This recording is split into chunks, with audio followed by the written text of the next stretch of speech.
12 life hacks that can help you survive. In an emergency situation, the first thing that comes to mind is the advice of your friends or your family. However, sometimes even the most well-known and popular recommendations turn out to be wrong and harmful. Did you know applying ice to a bruise is not the best idea? And lifting up an unconscious person might lead to severe consequences. Here are the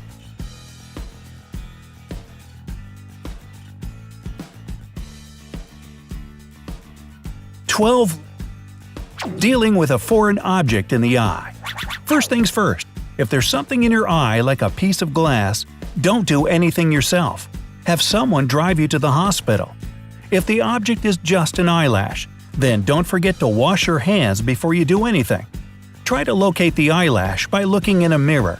Blink to make your tears wash the eyelash out. Once the object is in the corner of your eye, take a wet piece of cloth and use it to remove the eyelash. Number 11. Applying ointments to a wound.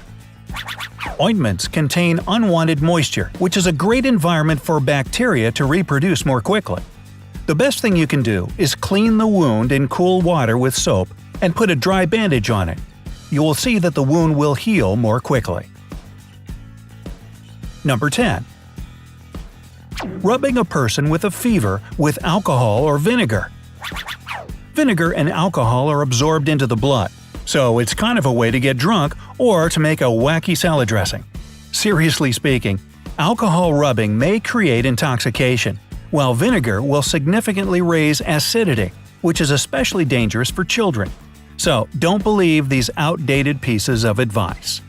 Drink a lot of water, tea, and other non-alcoholic fluids. Cool the air in the room to a temperature of 61 to 64 degrees Fahrenheit, or from 16 to 18 degrees Celsius. In these conditions, the patient will get over the fever by themselves. If they don't, they should see a doctor. Number 9. Lifting up an unconscious person. If someone faints, you have to lift them up and sprinkle some cold water on them, right? Well, that's what most people think. Like this video if you thought so. However, lifting a fainted person up will only aggravate the spasm. What you should do is lift their legs up, unbutton any tight pieces of clothing, and don't let them stand up right after they come around. After they regain consciousness, don't let them drink coffee or energy drinks that many people love. Caffeine will only lead to dehydration. Number 8. Treating burns with butter or sour cream. Many people believe that this method is effective only because it relieves pain. But why do butter and sour cream make you feel better? The thing is, we keep them in the fridge, so when we put them on a burn, they're cold. The danger is, though, that butter and sour cream dry your skin and disrupt thermal exchange. This results in heat having nowhere to go but deeper into the skin, causing even more damage. What you should do is hold your hand in the cool water for 15 minutes. This will help with the pain. Do you know why blisters appear on the burnt spot? In our bodies, everything happens for a reason. Blisters protect the wound from infection. Removing the protective layer may lead to festering. Number 7. Setting a bone on your own. Are you a professional trauma surgeon? If not, you should never set a dislocated joint on your own, no matter how cool or brutal that looks in the movies. It may result in additional injuries and the resulting litigation. The best course of action would be to immobilize the injured limb and go to the hospital as soon as possible.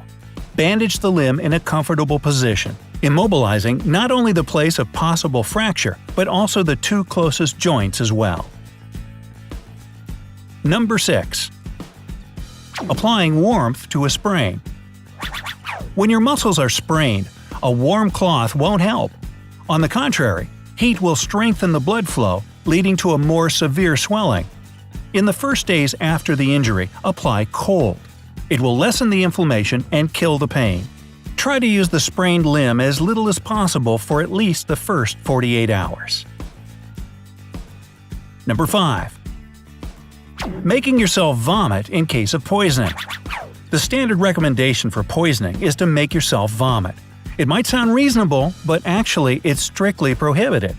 First of all, the poison can get into the lungs and damage them. The second problem is that if someone was poisoned with some chemicals, vomiting doubles the chance of burning your throat.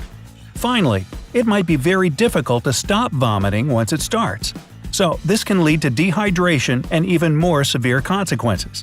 In this situation, the only smart thing you can do is call the ambulance as fast as possible. Number 4. Rescuing a drowning person. There's only one obstacle on your way to rescue a drowning person: not being able to swim. If you are, though, nothing can stop you from saving that person's life. Remember to approach them from behind so they don't see you coming, otherwise the person may hinder you or drag you down in their panic. After you've approached the person, grab them under the armpits or by the chin and move to the shore, keeping their head at your belly.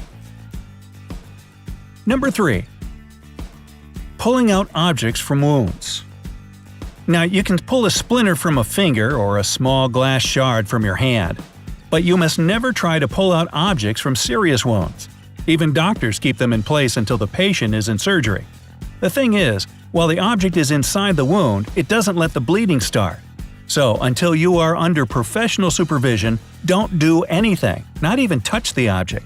The only thing you can do is put some alcohol on the wound, but you must be ready for the wound to hurt very much. Ah! Whoa, that's a splinter. No matter how scary a knife in a leg looks like, don't try to be a hero and just go to the hospital. Number 2. Applying ice to a bruise. There is nothing actually wrong with treating a bruise with ice, but most people do it wrong. You shouldn't apply ice directly to the skin if you don't want to get a cold burn. Instead, put a cloth between your skin and a pack of ice. However, even using a cloth doesn't mean there is no risk of being burnt. That's why you should put ice for a maximum of 20 minutes at a time and then take a 90-minute break. If for some reason you don't have a cloth you can use, don't use ice at all. Believe us, you'd prefer to have a bruise rather than a cold burn. Another thing you should know is that there is no point in using ice 48 hours after the injury. And number 1. Using stitches to close cuts. It's not wrong to use stitches. In most cases, it's the only way to close a wound. But putting stitches is a long and painful procedure which requires removing the stitches after the wound heals. So, in some cases, a less brutal thing might work. Skin glue. Skin glue is very quick and virtually painless. Wash the wound with cold water before using glue. Then, stop the bleeding by pressing the wound. Close the edges of the wound and put skin glue along it. However, if you see that the wound is too big, don't take the risk and go to the hospital for professional help.